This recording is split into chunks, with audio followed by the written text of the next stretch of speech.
Mike James from the Mike James Rock Show, and I am sat next to the legend that is Mr Wes Borland. How's it going, chap? It's going well. Yeah? Yeah. The tour is almost wrapped for UK and Europe, and everything's been smooth sailing. It's the second leg of the UK tour, because you came back, you were here in January, went to Europe and then come back again. Yeah, mainly because of the location of Heathrow Airport, but we just sort of hopped around in a big circle. Yeah. Okay. You're out supporting the album that I guess it came out last summer, really. Yeah. How's it been perceived so far then? I mean, in the UK and the rest of Europe? It's been great. I mean, people know the songs. I think they're a little more unfamiliar with the songs from the record we put out at the end of January, because we just put out a supplementary record to the one in August that we just released that we're playing a couple songs from. But you know what? It's fun to play them anyway, and it's fun to play new songs that people aren't quite familiar with. You've gone on record saying that the new album that's just come out is more of a musical thing, is what you've quoted it as. Yeah, because it's not. I mean, it started as an EP, and then I thought EPs are kind of boring, and then it could be something that had a little more purpose. And I wanted to. I always liked that film, the Holy Mountain, which is a 1973 Alejandro Jodorowsky film, and I always wanted to kind of give back to it in some way, or because I'd taken so much influence from it, especially in my paintings and doing. I've been doing a lot of soundtrack work lately with different composers on different films, and kind of wanted to combine that world with the album making world. And make an alternate soundtrack to that movie. Use the film as a framework, kind of, in order to just sort of lay an album out. You know, so you can listen to it by itself or with the film.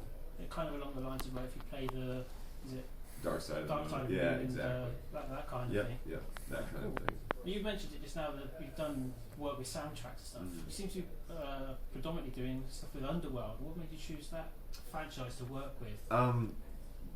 That's Danny Lohner, one of my best friends, Danny Lohner, who actually produced Cool Melody, the first album. Right. He's really good friends with the people that run Lakeshore Pictures, and he's always been given the task of putting together the accompanying soundtrack to every Underworld film. Okay. So I always end up. I've actually only had one piece of one cue in an Underworld movie. Just our song "Coward" was used in the first one in a scene where a character is changing into a werewolf in a car, in the back of a car.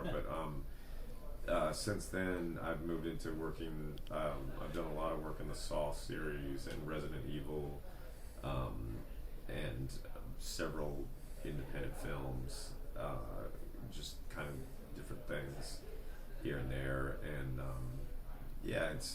it's cool to be able to work. I've done like work in a Miley Cyrus movie, and I mean just pretty much whenever score work comes up, different comedies and things like that aren't how's like your inspiration then to do something like that? It's mainly like I've got a film agent that places me with different composers, and that just says this movie's coming up, and are you interested? And when it comes to film work, I never say no to anything. I always just go, yep, okay, bring it on. I don't care what it is, because it makes me flex my muscles, Yeah.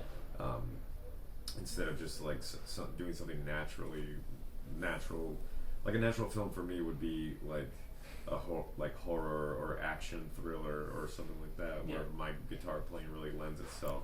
But whenever I get faced with something like a movie I did work in, the movie I just did was this, that's Miley Cyrus is So Undercover, which is, it's not a great movie, but it forced me to not be myself, like to have to figure out how to work in an environment like that. So do they give you like the storylines, you get to see bits of the film that they're they just send me bits of the film and stuff like that. And then I did work on another film called Baby Makers that was the people that did Beer Fest, and they did Super Troopers, like that comedy team. Right, They had a movie called Baby Makers that was that I did like super lots of work in, but it's not. I mean, doing stuff like that it's just sort of like it's always a challenge and always sort of testing my patience, I guess, when it comes to films like that. But yeah, so Lotus Island was combining that world with an album making world and doing it on my terms instead of having to answer to a director or be involved with a film that's not my favorite thing to be involved with. But that's still, you know, something for me to learn from and whatnot. But yeah. What's next for Black Light Burns then? Obviously you're wrapping up the UK leg or the European leg. Yeah. So what have you got coming up after that? We're going to Russia for 3 shows, and then we'll probably head back, do one more video to complete the 3 chapters. We're gonna do chapter 0 when we get back, which will complete the 3 videos, and then start on major record number 3, like the 3rd LP. Then I'm gonna be involved in Bizkit for about 7 or 8 months, I'd say, because you're coming back to the UK to do download, yeah. And in the midst of that, that's like a little ways into when my commitment to Bizkit starts up again this year.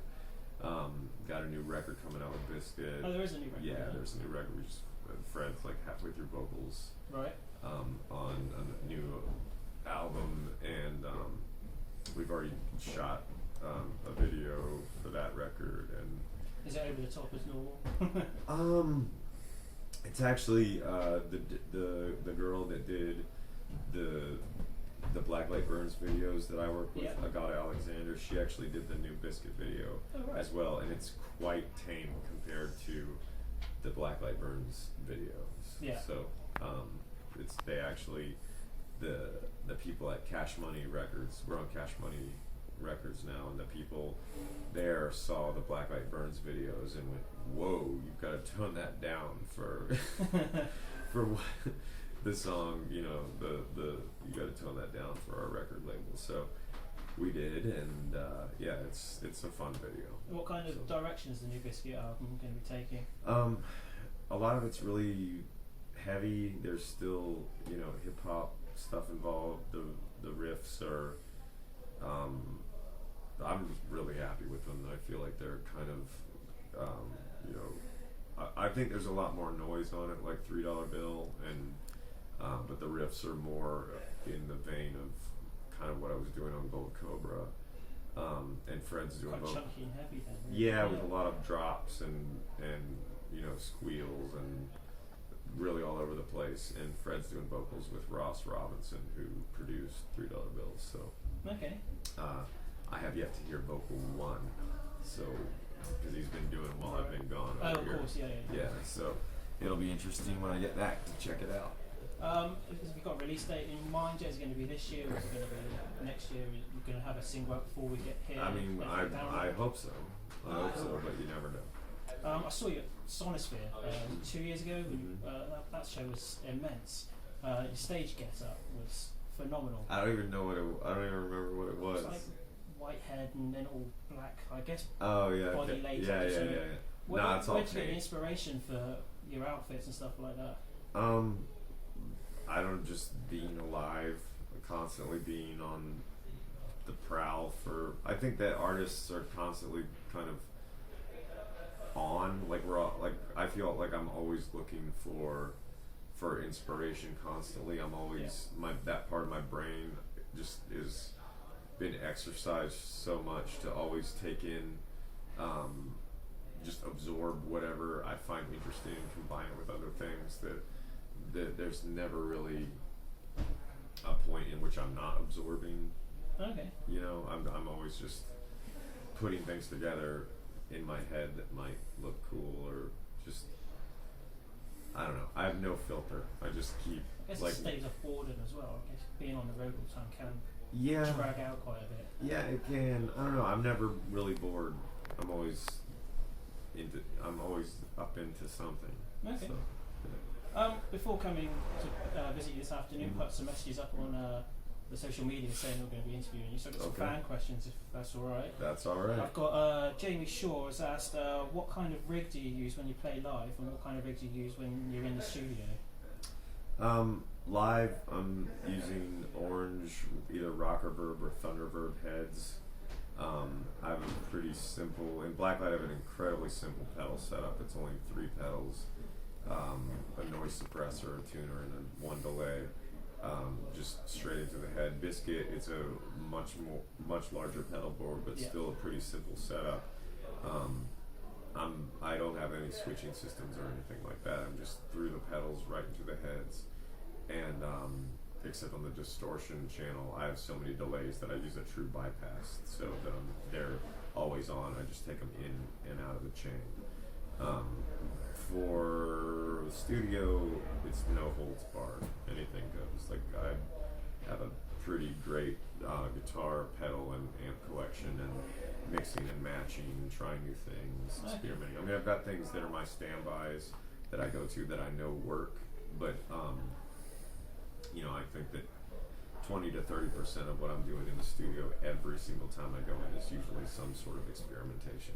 Okay, so that's the point being in the studio. Yeah. You've got that advantage. Yeah. Got a question from John Pill, who says, you were the influence for him picking up a guitar. Who was your influence for picking up a guitar? I don't know. I can't really name one person who influenced me. I was listening to Minor Threat and the Misfits, Subhumans, Black Flag, and then heard Metallica for the first time, and got into more riff-based stuff. But I wanted to learn, just all of it. I wanted to play fast and hard and loud, and I mean, there's so many great guitar players. It's hard to know who exactly influenced me in the beginning. Got a question from Carl Tregale, who said, you've gone on record in Metal Hammer to say that you wanted a 6-figure sum to rejoin Limp Bizkit. Did you get it? Bit of a cheeky question, Carl. I don't think that I don't recall ever saying that. That's fair enough. I'm just going on what he said. That sounds like something Metal Hammer would make up. That's fair enough. No, I don't. I have not received that, and nor would I ask for that to return the. I think that was just Carl being cheeky. Probably so. Facial hair. Got to admire your moustache at the moment. Thanks. I've been growing mine since Christmas. Well, not just before Christmas.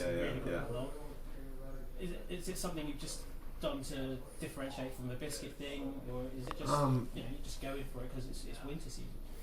Kind of both. I mean, the mustache is something that I do in Blacklight Burns, just kind of as part of the character, doing the handlebar mustache, and the beard I just grew in because it's cold over here. Freezing. So we all just kind of let the beards run free. I can't talk. I've got a beard, but I've got shorts on. Yeah. It's been an immense pleasure meeting you and having some time to chat to you, man. Thanks very much for taking some time out, and I'll hopefully see you at Download in the summer. Cool. And I hope you enjoy the show. Yeah, it'd be awesome, man. Thank you.